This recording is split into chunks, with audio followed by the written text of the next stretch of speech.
Good God, this fight in this episode is on some next level stuff, man. This is one of the better choreographed fights in Dragon Ball Super. In fact, I would go as far as to say that this fight is Gohan, future Gohan versus android number 17 and 18 on steroids. The scene where Gohan was getting killed, like that fight, picture that fight on steroids, and that's what you get in this episode. And one of the things right away that stands out is this future Zamasu is a lot stronger than current Zamasu in the present. And in the episode, they talk about how there is a distinction between Zamasu and the Zamasu in the future. So we do have two different versions of him, but one of the things that stands out is this version of Zamasu is going blow for blow with Super Saiyan God Super Saiyan or Super Saiyan Blue Goku, and that was very cool. And in this episode, you're watching Goku and he's taking cover behind buildings, he's dodging ki blasts. You have Goku Black just popping up out of nowhere, trying to stab this dude. This is really good. And at one point during one of the fight sequences, we see that Goku tries to use the instant transmission, and a lot of us were thinking, okay, this is how he's going to get the edge on Goku Black. And it turns out that Black can do the instant transmission as well. And if you've been reading the Dragon Ball Cho or the Dragon Ball Super manga, one of the things that you'll know is that in the last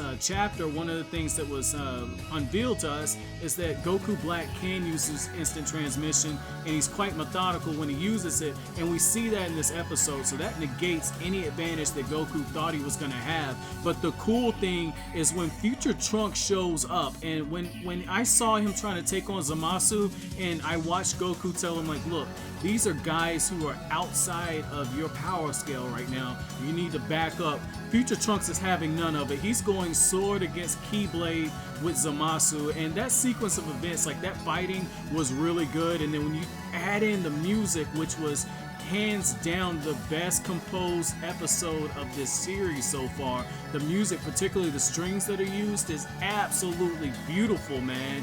Like, I don't know if they gave them a bigger budget for this episode or what, but the music was on point. But one of the cool things about this is when Future Trunks is fighting against Zamasu, one of the things that we see is that Future Trunks is holding his own with Zamasu, which is very interesting because if you'll go back a few episodes ago, Vegeta was mopping the floor with them, and it just makes you wonder, how the hell did he get that much stronger? Because he wasn't damaged enough in order to get a Zenkai boost from what happened with Vegeta. But let's say that's what happened, then that would put him close to where he is as far as power level in the manga, maybe a little stronger, because in the manga, Future Trunks is a step below Super Saiyan God Goku, because in the manga, Goku can go between Super Saiyan Red and Super Saiyan Blue.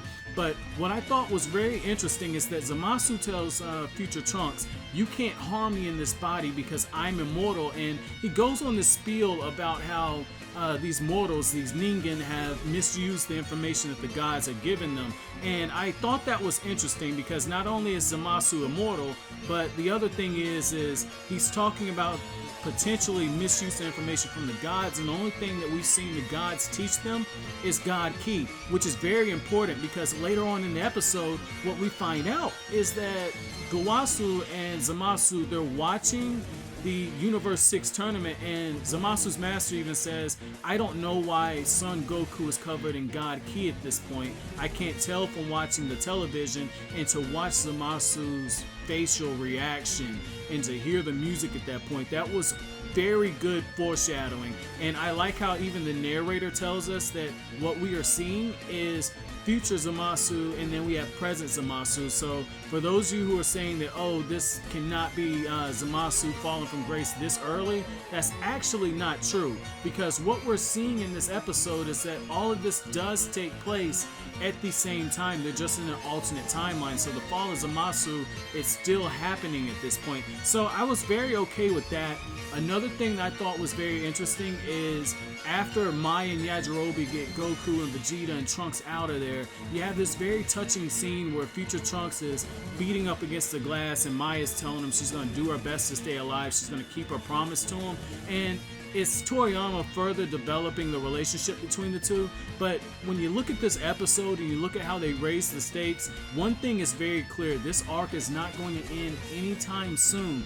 In fact, I'm hoping that we might get this to stretch out to somewhere around the 70 mark, because in the next episode preview, it really looks like we're going to have Zamasu meeting Zuno, the guy who knows everything, and it looks like he actually kills him at the end of the episode, and he makes a wish to Super Dragon Balls, and I wonder what that could be.